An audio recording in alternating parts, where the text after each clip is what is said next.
वचनों से हमें हम सबका मार्गदर्शन देने की कृपा करें। नमस्कार।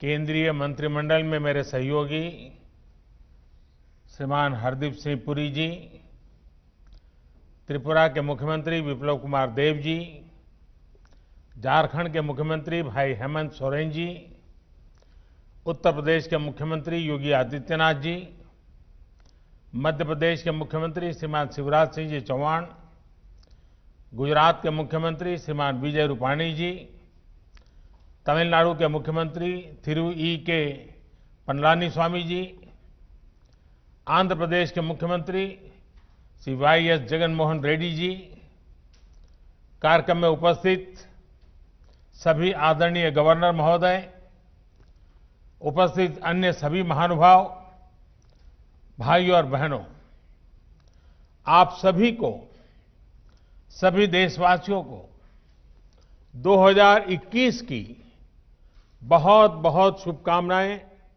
अनेक अनेक मंगल कामनाएं। आज नई ऊर्जा के साथ, नए संकल्पों के साथ और नए संकल्पों को सिद्ध करने के लिए तेज गति से आगे बढ़ने का आज शुभारंभ है। आज गरीबों के लिए, मध्यम वर्ग के लिए, घर बनाने के लिए नई टेक्नोलॉजी देश को मिल रही है। तकनीकी भाषा में आप इसे लाइट हाउस प्रोजेक्ट कहते हैं। मैं मानता हूं ये 6 प्रोजेक्ट वाकई लाइट हाउस, प्रकाश स्तंभ की तरह है। ये 6 लाइट हाउस प्रोजेक्ट देश में हाउसिंग कंस्ट्रक्शन को नई दिशा दिखाएंगे। देश के पूर्व, पश्चिम, उत्तर, दक्षिण हर क्षेत्र से राज्यों का इस अभियान में जुटना कोऑपरेटिव फेडरलिज्म की हमारी भावना को और मजबूत कर रहा है। साथियों, ये लाइट हाउस प्रोजेक्ट अब देश के काम करने के तौर तरीकों का भी एक उत्तम उदाहरण है। हमें इसके पीछे जो बड़े विजन को भी समझना होगा। एक समय में आवास योजनाएं केंद्र सरकारों की प्राथमिकता में उतनी नहीं थी जितनी होनी चाहिए। सरकार घर निर्माण की बारीकियों और क्वालिटी पर नहीं जाती थी, लेकिन हमें पता है बिना काम के विस्तार में ये जो बदलाव किए गए हैं, अगर ये बदलाव न होते कितना कठिन होता। आज देश ने एक अलग अप्रोच चुनी है, एक अलग मार्ग अपनाया है। साथियों, हमारे यहां ऐसी कई चीजें हैं जो प्रक्रिया में बदलाव किए बिना ऐसे ही निरंतर चलती जाती है, चलता है, होने दो। हाउसिंग से जुड़ा मामला भी बिल्कुल ऐसा ही रहा है। हमने इसको बदलने की ठानी। हमारे देश को बेहतर टेक्नोलॉजी क्यों नहीं मिलनी चाहिए? हमारे गरीब को लंबे समय तक ठीक रहने वाले घर क्यों नहीं मिलने चाहिए? हम जो घर बनाते हैं वो तेजी से पूरे क्यों ना हो? सरकार के मंत्रालयों के लिए ये जरूरी है कि वो बड़े और सुस्त स्ट्रक्चर जैसे ना हो, बल्कि स्टार्टअप की तरह चुस्त भी हो और दुरुस्त भी होने चाहिए।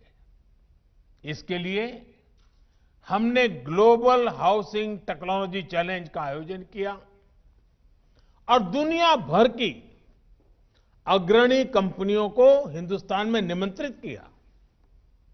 मुझे खुशी है कि दुनिया भर की 50 से ज्यादा इनोवेटिव कंस्ट्रक्शन टेक्नोलॉजी ने इस समारोह में हिस्सा लिया, इस स्पर्धा में हिस्सा लिया। इस ग्लोबल चैलेंज से हमें नई टेक्नोलॉजी को लेकर इनोवेट और इंक्यूबेट करने का स्कोप मिला है।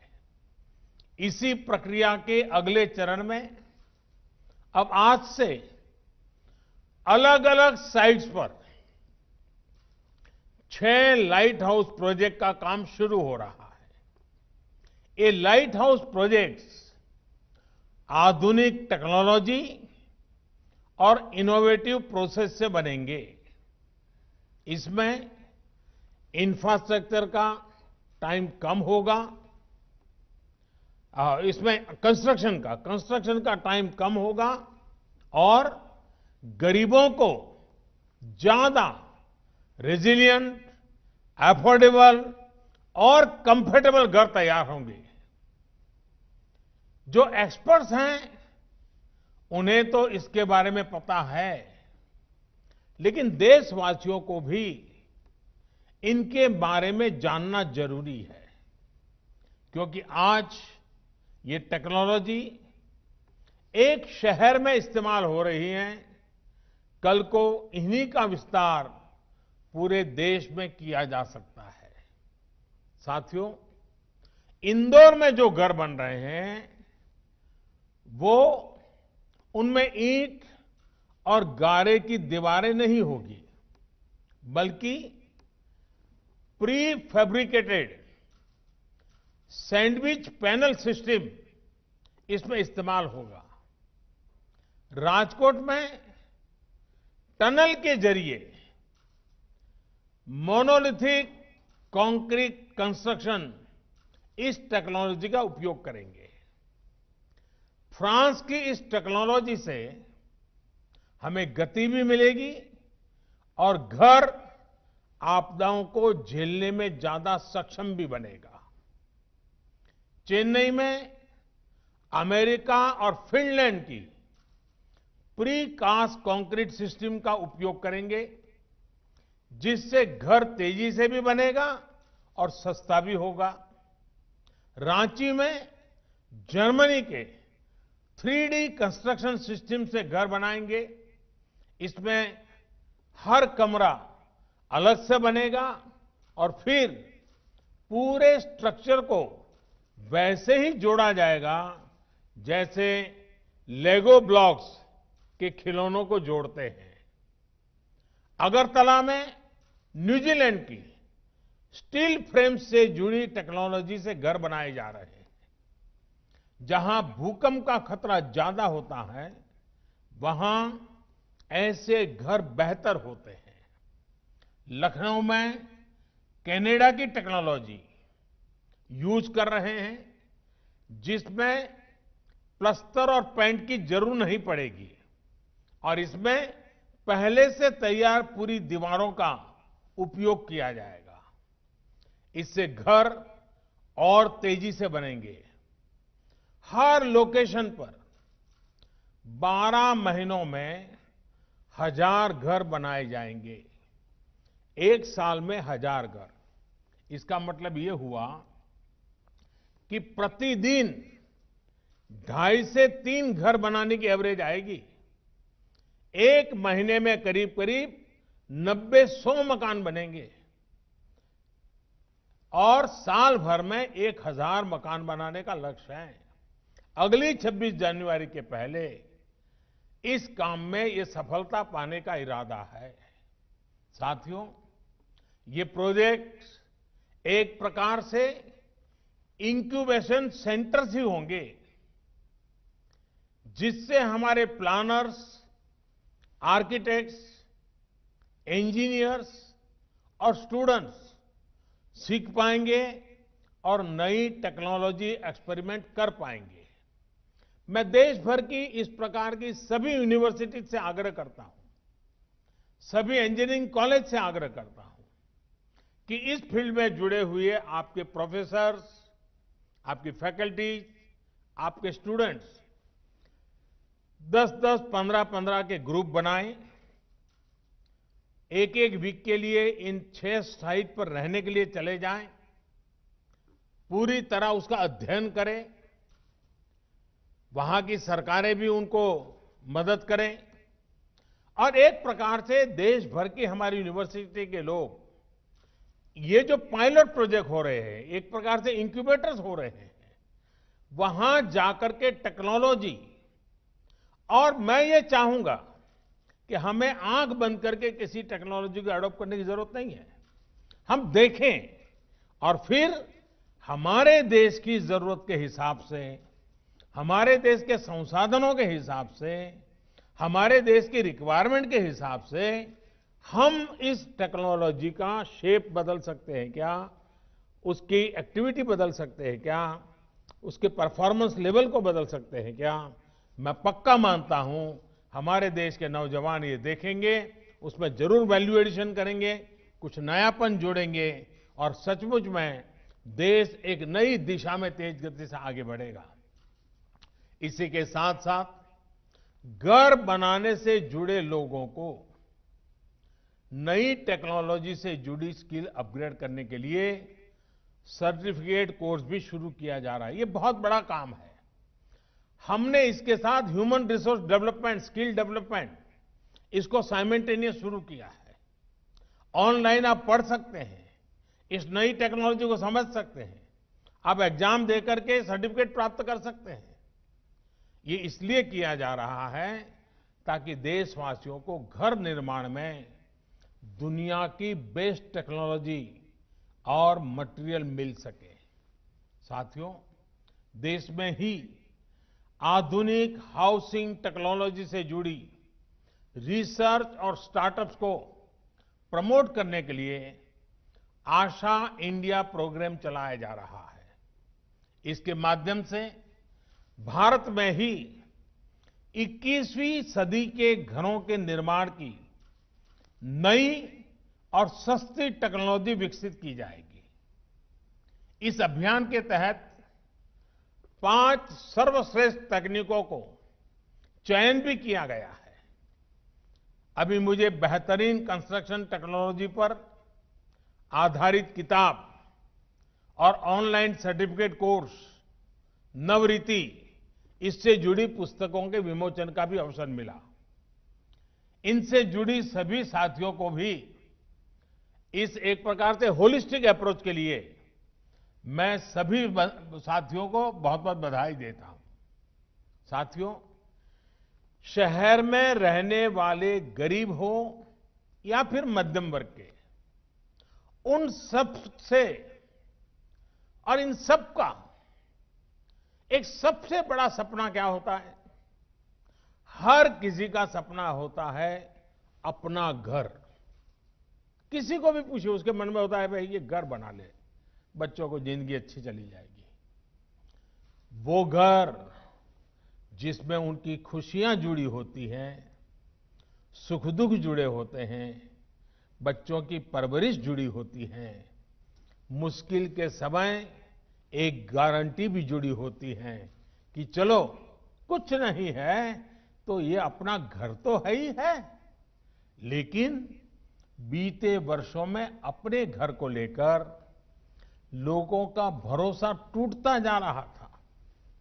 जीवन भर की पूंजी लगाकर घर खरीद तो लिया, पैसे तो जमा कर दिए, लेकिन घर कागज पर ही रहता था। घर मिल जाएगा इसका भरोसा नहीं रह गया था। कमाई होने के बावजूद भी अपनी जरूरत भर का घर खरीद पाएंगे, इसका भरोसा भी डगमगा गया था। वजह क्योंकि कीमतें इतनी ज्यादा हो गई थी। एक और भरोसा जो टूट गया था वो ये कि क्या कानून हमारे साथ देगा कि नहीं देगा। अगर बिल्डर के साथ कोई झगड़ा हो गया, मुसीबत आ गई, तो ये भी एक चिंता का विषय था। हाउसिंग सेक्टर की ये स्थिति हो गई थी कि किसी गड़बड़ी की स्थिति में सामान्य व्यक्ति को ये भरोसा ही नहीं था कि कानून उसके साथ खड़ा होगा। और साथियों, इन सब से वो किसी तरह निपटकर आगे बढ़ना भी चाहता था। तो बैंक की ऊंची ब्याज, कर्ज मिलने में होने वाली मुश्किलें उसके और इन सपनों को फिर एक बार नीचे पस्त कर देती थी। आज मुझे संतोष है कि बीते 6 वर्षों में देश में जो कदम उठाए गए हैं उसने एक सामान्य मानवी का, खास करके मेहनतकश मध्यम वर्गीय परिवार का ये भरोसा लौटाया है कि उसका भी अपना घर हो सकता है, अपना मालिकी का घर हो सकता है। अब देश का फोकस है गरीब और मध्यम वर्ग की जरूरतों पर। अब देश ने प्राथमिकता दी है शहर में रहने वाले लोगों की संवेदनाओं को, उनकी भावनाओं को। प्रधानमंत्री आवास योजना के तहत शहरों में बहुत ही कम समय में लाखों घर बनाकर दिए जा चुके हैं। लाखों घरों के निर्माण का काम जारी भी है।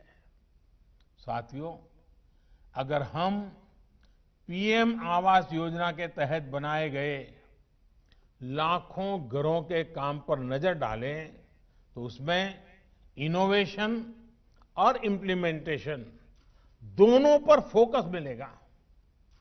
बिल्डिंग मटेरियल से मैं स्थानीय जरूरतों और घर के मालिक की अपेक्षाओं के अनुसार इनोवेशन नजर आएगा। घर के साथ साथ दूसरी योजनाओं को भी एक पैकेज के रूप में इससे जोड़ा गया है। इससे जो गरीब को घर मिल रहा है उसमें पानी, बिजली, गैस, ऐसी जो उसकी आवश्यक सुविधाएं हैं, ऐसी अनेक सुविधाएं सुनिश्चित की जा रही हैं। इतना ही नहीं, पारदर्शिता सुनिश्चित करने के लिए हर घर की जियो टैगिंग की जा रही है। जियो टैगिंग के कारण हर चीज का पता चलता है। इसमें भी टेक्नोलॉजी का पूरा इस्तेमाल किया जा रहा है। घर निर्माण के हर स्टेज की तस्वीर वेबसाइट पर अपलोड करनी पड़ती है। घर बनाने के लिए जो सरकारी मदद है वो सीधे लाभार्थी के बैंक खाते में भेजी जाती है। और मैं राज्यों का भी आभार व्यक्त करूंगा क्योंकि इसमें वो भी बहुत सक्रियता से साथ चल रहे हैं। आज कई राज्यों को इसके लिए सम्मानित करने का भी मुझे सौभाग्य मिला है।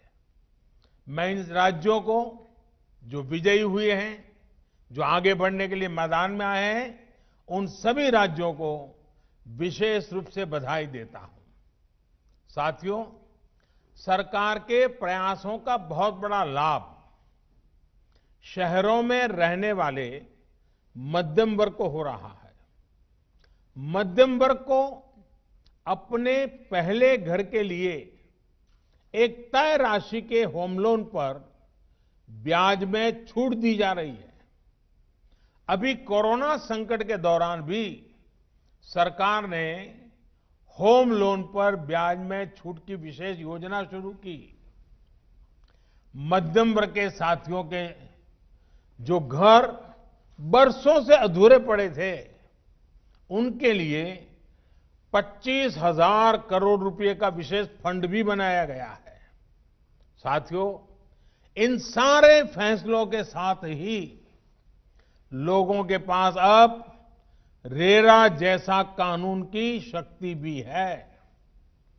रेरा ने लोगों में ये भरोसा लौटाया है कि जिस प्रोजेक्ट में वो पैसा लगा रहे हैं वो पूरा होगा उनका घर अब फंसेगा नहीं। आज देश में लगभग 60,000 रियल एस्टेट प्रोजेक्ट्स रेरा के तहत रजिस्टर्ड है। इस कानून के तहत हजारों शिकायतों का निपटारा किया जा चुका है, यानी हजारों परिवारों को उनका घर मिलने में मदद मिली है। साथियों, हाउसिंग फॉर ऑल यानी सबके लिए घर, इस लक्ष्य की प्राप्ति के लिए जो चौतरफा काम किया जा रहा है, वो करोड़ों गरीबों और मध्यम वर्ग परिवारों के जीवन में बड़े परिवर्तन ला रहा है।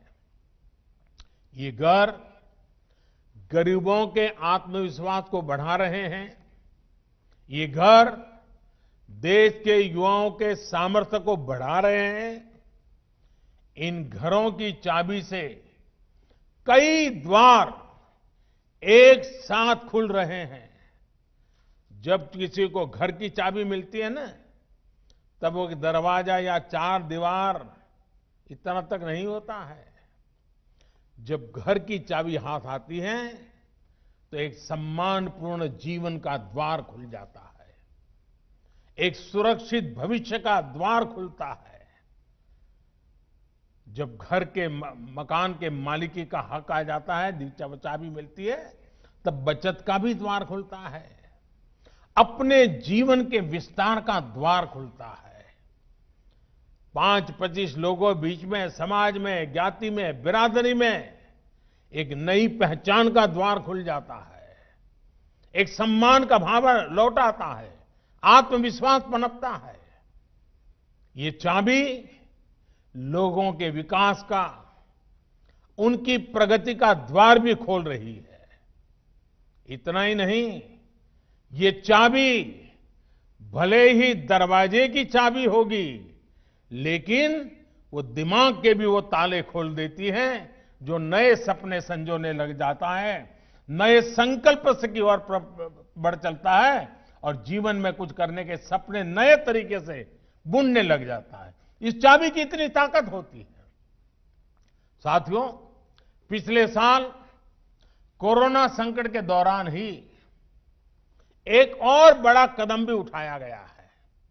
ये कदम है एफोर्डेबल रेंटल हाउसिंग कॉम्प्लेक्स।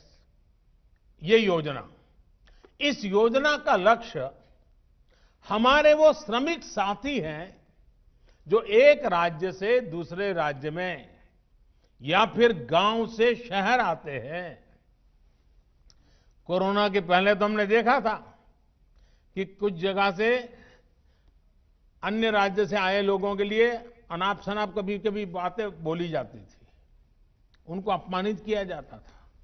लेकिन कोरोना के समय सारे मजदूर अपने अपने यहां वापस गए तो बाकियों को पता चला कि इनके बिना जिंदगी जीना कितना मुश्किल है, कारोबार चलाना कितना मुश्किल है, उद्योग धंधे चलाना कितना मुश्किल है।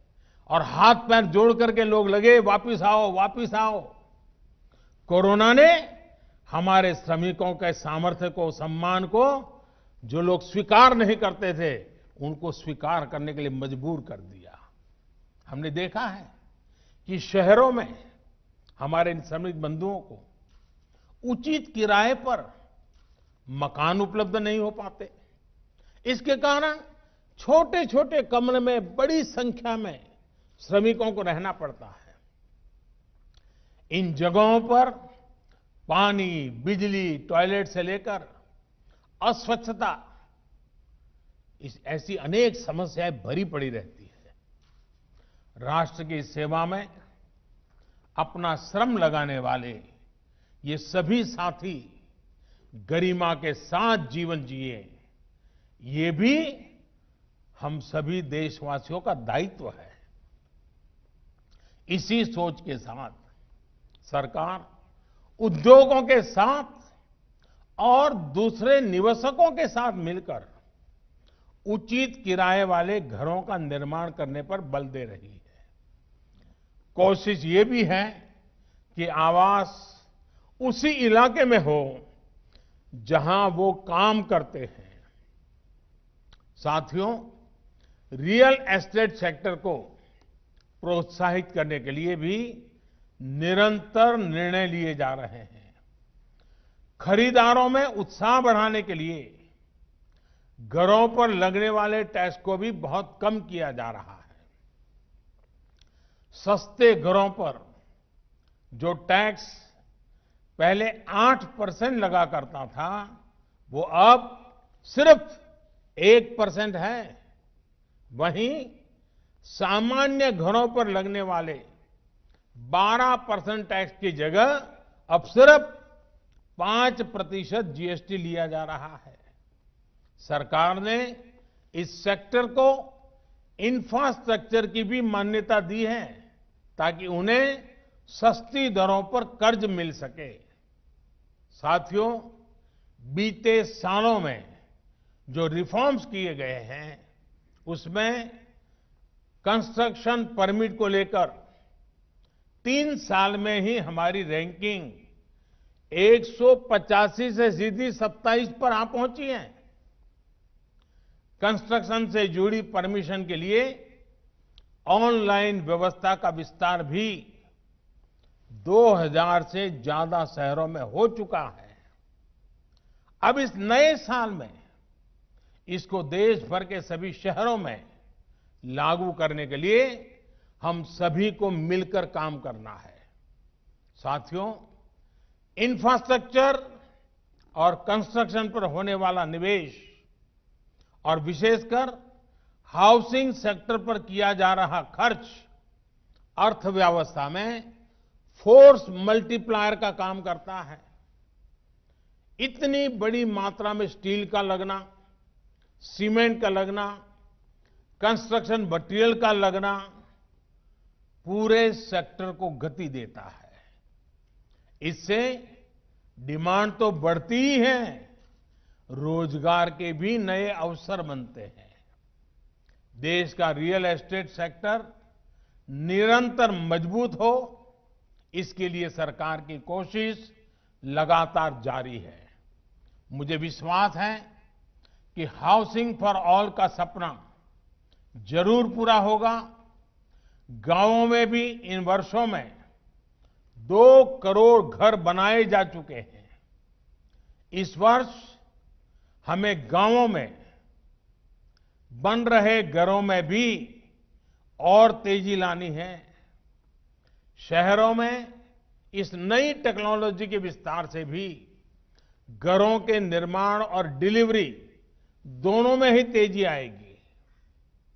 अपने देश को तेज गति से आगे बढ़ाने के लिए हम सभी को तेज गति से चलना ही होगा, मिलकर के चलना होगा, निर्धारित दिशा में चलना होगा। लक्ष्य को ओझल होने देना नहीं है और चलते रहना है। और इसके लिए तेज गति से फैसले भी लेने ही होंगे। इसी संकल्प के साथ मैं आज आप सबको इस 6 लाइट हाउस, एक प्रकार से हमारे नई पीढ़ी को, हमारे टेक्नोलॉजी और इंजीनियरिंग के विद्यार्थियों के लिए ये सबसे ज्यादा उपयोगी हो, ये मेरा इच्छा रहेगी। मैं चाहूंगा सभी यूनिवर्सिटीज को, मैं चाहूंगा सभी कॉलेजेस को, इस प्रकार के जो महत्वपूर्ण प्रोजेक्ट होते हैं उसका अध्ययन करना चाहिए, जाकर के देखना चाहिए कि कैसे हो रहा है, कि टेक्नोलॉजी का उपयोग कैसे होता है, हिसाब किताब कैसे लगाया जाता है। ये अपने आप में शिक्षा का बहुत बड़ा एक दायरा बन जाएगा। और इसलिए मैं देश के सभी युवा इंजीनियरों को, टेक्नीशियनों को विशेष रूप से निमंत्रण देता हूं। इस लाइट हाउस से जितनी लाइट वो ले सकते हैं लें, और अपनी लाइट जितनी उसमें डाल सकते हैं डालें, अपने दिमाग की लाइट जितनी लगा सकते हैं लगाएं। आप सबको इस नव वर्ष की बहुत बहुत शुभकामनाएं। इस 6 लाइट हाउस के लिए बहुत बहुत शुभकामनाएं। बहुत बहुत धन्यवाद।